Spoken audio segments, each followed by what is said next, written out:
This video sponsored by SPO Private Limited Company, the best part-time job for everyone. Skip பண்ணாதீங்க. பெரிய தப்பு. தினம் 300 ரூபாய் சம்பாதிக்க அரிய வாய்ப்பு. இன்ஸ்டாகிராம், ஃபேஸ்புக் பயன்படுத்த தெரிந்தால் போதும் content post and content publishing மூலமா தினம் 300 ரூபாய் சம்பாதிக்கலாம். இந்த வேலை செய்ய 5 நிமிடம் போதும். Work training support, group communication support, all language customer live chat support, முக்கியமா சொந்தமா ஒரு பிசினஸ் ஸ்டார்ட் பண்ற அளவுக்கு உங்களால கற்றுக்கொள்ளவும் முடியும், சம்பாதிக்கவும் முடியும். இந்த வேலை வாய்ப்பு வழங்குவது 5 வருடத்திற்கு மேல ரன் ஆகிட்டு இருக்க நம்ம தமிழ்நாட்டு company school of business organisation private limited. மேலும் விவரங்களுக்கு டிஸ்கிரிப்ஷன்ல கொடுத்திருக்க நம்பருக்கு வாட்ஸ்அப் பண்ணுங்க. ஹலோ மக்களே, நம்ம சேனலில் புனித ஆமோஸ் இறைவாக்கினரை பற்றி பார்க்க போகிறோம். இஸ்ரேல் நாட்டுக்கு இறைவாக்கு உரைக்க கடவுள் அனுப்பிய கடைசி இறைவாக்கினர்கள்தான் ஆமோஸ் இறைவாக்கினரும் ஒசேயா இறைவாக்கினரும். ஆமோஸ் இறைவாக்கினரின் வார்த்தைகள் கடவுளின் எண்ணங்களை பேசுகிறது. ஒசேயா இறைவாக்கினரின் நூல் இறைவனின் உணர்வுகளை பேசுகிறது. முதலில் எழுத்து வடிவம் பெற்ற இறைவாக்கினர் நூல் ஆமோஸ் தான். நூலில் மொத்தம் 9 அதிகாரங்களும் 148 வசனங்களும் 4217 இறை வார்த்தைகளும் இந்த நூலில் உள்ளன. தன்னை தொழுது தன்னை மட்டுமே அன்பு செய்து வாழ்கின்ற ஒரு மக்கள் இனம் இருக்க வேண்டும் என்பது இறைவனின் விருப்பமாக இருந்தது. அதற்கு 12 கோத்திரங்கள் கொண்ட இஸ்ரேல் இனத்தை அவர் தேர்ந்தெடுத்தார். ஆனால் மக்களோ இறைவனை விட்டு விலகி செல்வதையே தொடர்ந்து விரும்பிக் கொண்டிருந்தனர். சவுல், தாவீது, சாலமோன் என்னும் 3 மன்னர்களுக்கு பின் ஒன்றாயிருந்த இனம் இரண்டானது.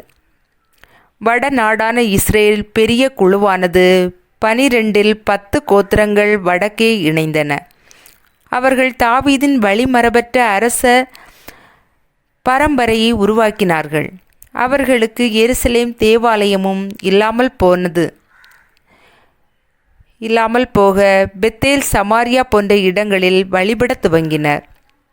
தென் நாடான யூதா தாவீதின் பரம்பரை அரசாட்சியுடனும் எருசலேம் தேவாலயத்துடனும் தனது பயணத்தை தொடர்ந்தது. இஸ்ரேல் நாடு செழுமையாக இருந்த காலகட்டத்தில் இறைவாக்கு உரைக்க வந்தவர்தான் ஆமோஸ். நாட்டில் வளங்களுக்கு குறைவில்லை. பணக்காரர்கள் மேலும் மேலும் பணக்காரர்கள் ஆகிக்கொண்டே இருந்தார்கள். ஆனால் அப்போது கவனிக்கப்படாமல் உதாசீனம் செய்யப்பட்ட ஏழைகள் என்னும் ஒரு கூட்டமும் பெருகி கொண்டே இருந்தது. வீடுகளை ஒரு சாரார் வாங்கி குவிக்க, வீடின்றி ஒரு சாரார் வாடத் துவங்கினர். வளங்களோடு ஒரு சாரார் வாழ்க்கை நடத்த, வழியின்றி ஒரு சாரார் வாடி வதங்கினர். செல்வம் அங்கே பிரதானமானது.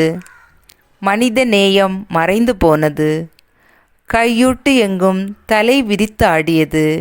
எங்கும் அநியாயம், பணம் சேர்க்கும் நிலை உருவானது.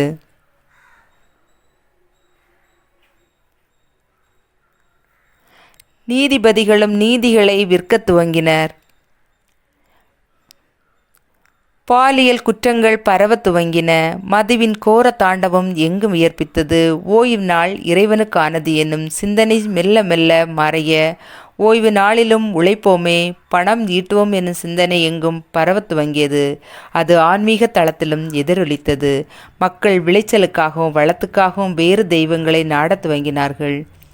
தூய்மை என்பது தூரமாய் போனது. இந்த காலகட்டத்தில்தான் இத்தகைய சமூக ஏற்றத்தாழ்வுகளுக்கு எதிரான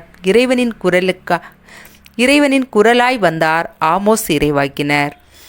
ஆமோஸ் என்பதற்கு துயரத்தை தாங்குபவர் என்பது பொருள்.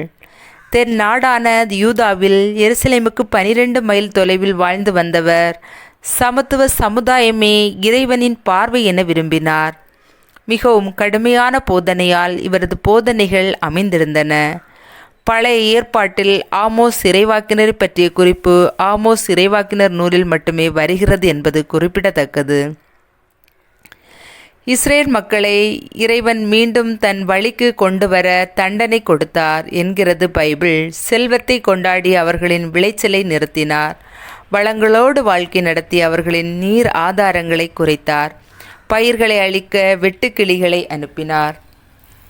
விலங்குகளை வலுவிழக்க செய்தார், மனிதர்களுக்கு நோய்கள் அனுப்பினார். ஆமோஸ் இறைவாக்கினர் தொழுகை கூடங்களில் ஆன்மீகம் கற்றவர் அல்ல, வளமான வாழ்க்கை வாழ்ந்தவரும் அல்ல. ஏழ்மை நிலையில் பிறந்து வளர்ந்தவர். அடக்குமுறையில் வலியையும் ஒடுக்கப்பட்ட மக்களின் உணர்வுகளையும் புரிந்து கொண்டவர். ஏழைகளின் உணவான அத்தி மரங்களை பராமரித்து வந்தவர். இறைவாக்கினராய் வருவதற்குரிய ஆன்மீக கல்வி அவருக்கு இல்லை. ஆனாலும் இறைவனின் கரம் அவரை வலிமையாக பற்றி கொண்டது. நற்செய்தி அறிவித்தலுக்கு தேவையான கல்வி அறிவல்ல, இறையருள் என்பதை இவரது வாழ்க்கை நமக்கு புரிய வைக்கிறது.